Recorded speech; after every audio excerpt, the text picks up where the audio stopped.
Praise the Lord. Praise the Lord. Hallelujah. Hallelujah. என் ஆண்டவர் இயேசுவுக்குள் பிரியமான சகோதரிகளே, சகோதரர்களே, தேடல் மீடியாவின் நேயர்களே, இதன் மூலம் உங்களை சந்திப்பதிலே பெருமகிழ்ச்சி அடைகிறேன்.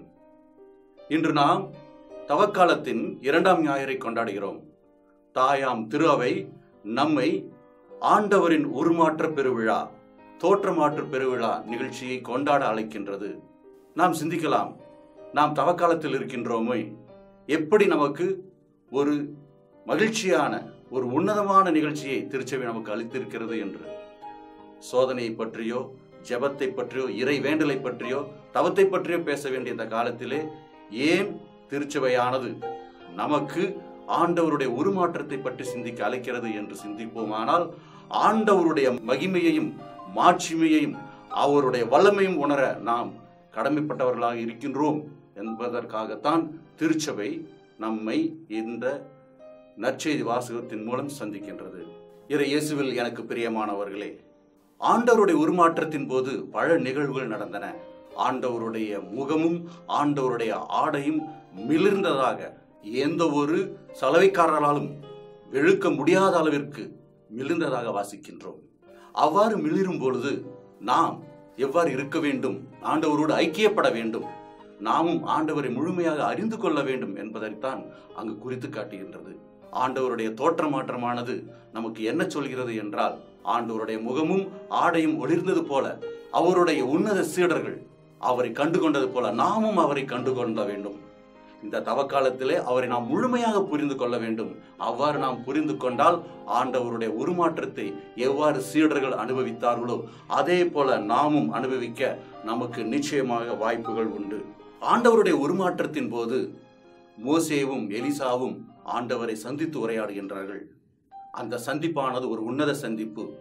மோசே ஒரு மதிப்புமிக்க தலைவர், அதே போல எலியா ஓர் உன்னதமான போற்றதற்குரிய பெருமைக்குரிய யூதர்களின் ஒரு இறைவாக்கினராக கருதப்பட்டார்.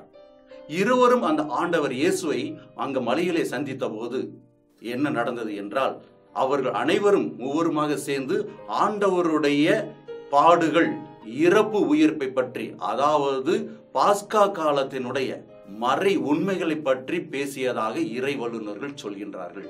என் ஆண்டவர் இயேசுவுக்குள் பிரியமான சகோதரிகளே, சகோதரர்களே, நாம் எப்போது ஆண்டவரோடு ஐக்கியமாக இருக்கின்றோமோ, இறை வேண்டலில் ஆளப்பட்டு இருக்கின்றோமோ, நாமும் ஆண்டவர் இயேசுவை முழுமையாக புரிந்து கொள்ள முடியும்.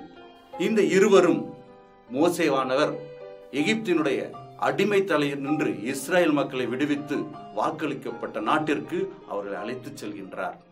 அப்போது வழியிலே திருச்சட்டத்தை கடவுளாகி ஆண்டவர் அவருக்கு தருகின்றார். மேலும் எலியா தீர்க்கதரிசியானவர் எவ்வாறு தான் உயிரோடு ஆத்மத்தோடும் சரீரத்தோடும் எடுத்துக்கொள்ளப்பட்டாரோ அவர் மகிமை பெற்றவராக இருந்தார். அதே போல நாமும் மகிமை பெற்றவர்களாக இருக்க வேண்டும் என்பதை தான் சுட்டிக்காட்டுகிறது. ஆகவே இருவரும் யூத மரபுப்படி மிக சிறந்த ஆளுமைகளாக கருதப்பட்டார்கள்.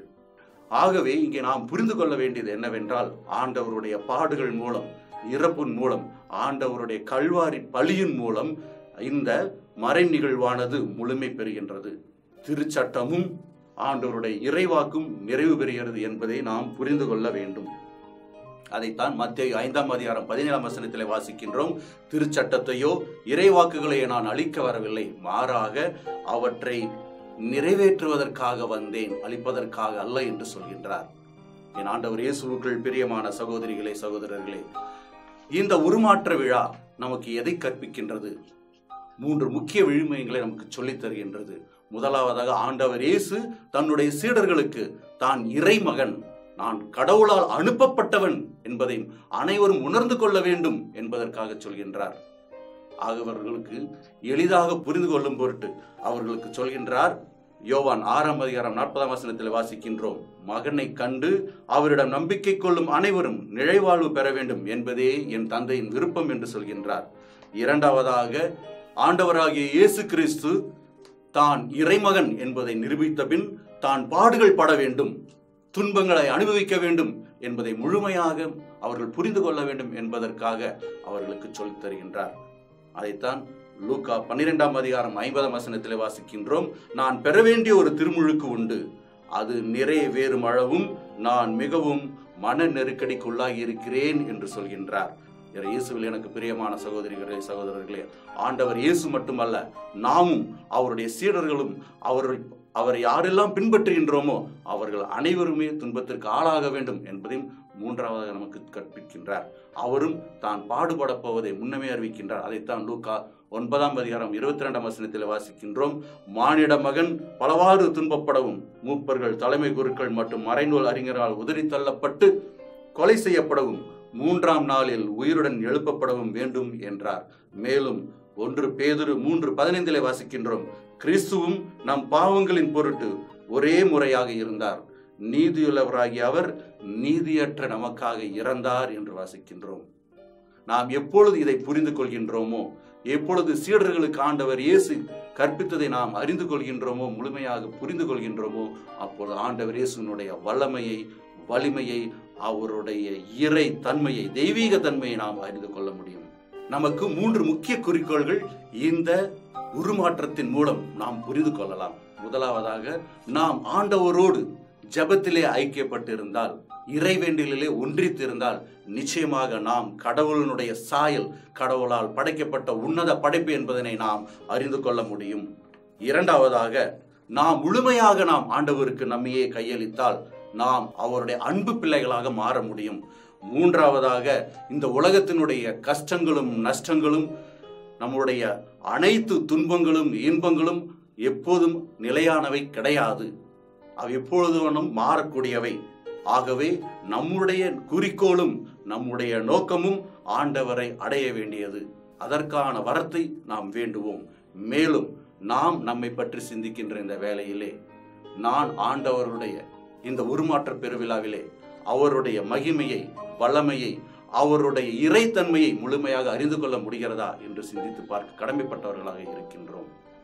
மேலும் சீடர்கள் ஆண்டவருடைய பாடுகள், இறப்பு, உயிர்ப்பிற்கு பின்புதான் இந்த உருமாற்றம், தோற்றமாற்றத்தை பற்றிய முழுமையாக அறிந்து கொண்டார்கள். ஆனால் நமக்கு அப்படி கிடையாது. அவர்களுடைய அனுபவத்தின் மீது நம்முடைய நம்பிக்கை கட்டப்பட்டுள்ளதால் நமக்கு எளிதாக புரிகிறது, ஆண்டவர் இயேசு உன்னதமான கடவுள், அவர் உண்மையிலுமே இறைமகன் என்பது. மேலும் அவருடைய வல்லமையையும் வலிமையையும் அவருடைய தெய்வத்தையும் நாம் எளிமையாக புரிந்து கொள்ளலாம். நாம் நம்முடைய அகக்கண்களை திறந்து ஆண்டவர் இயேசுவை உற்று நோக்குவோம். இந்த உருமாற்ற பெருவிழாவிலே அவருடைய உன்னதமான நிலையை நாம் புரிந்து கொண்ட கிறிஸ்தவர்களாக வாழ்வோம். அதற்கான வரத்தை இந்த நாளிலே வேண்டுவோம். ஆண்டவர் இயேசு என்றென்றும் வாழ்த்த பெறுவாராக. அவரது நாமும் என்றென்றும் எப்பொழுதும் மகிமைப்படுத்தப்படுவதாக. ஆமென்.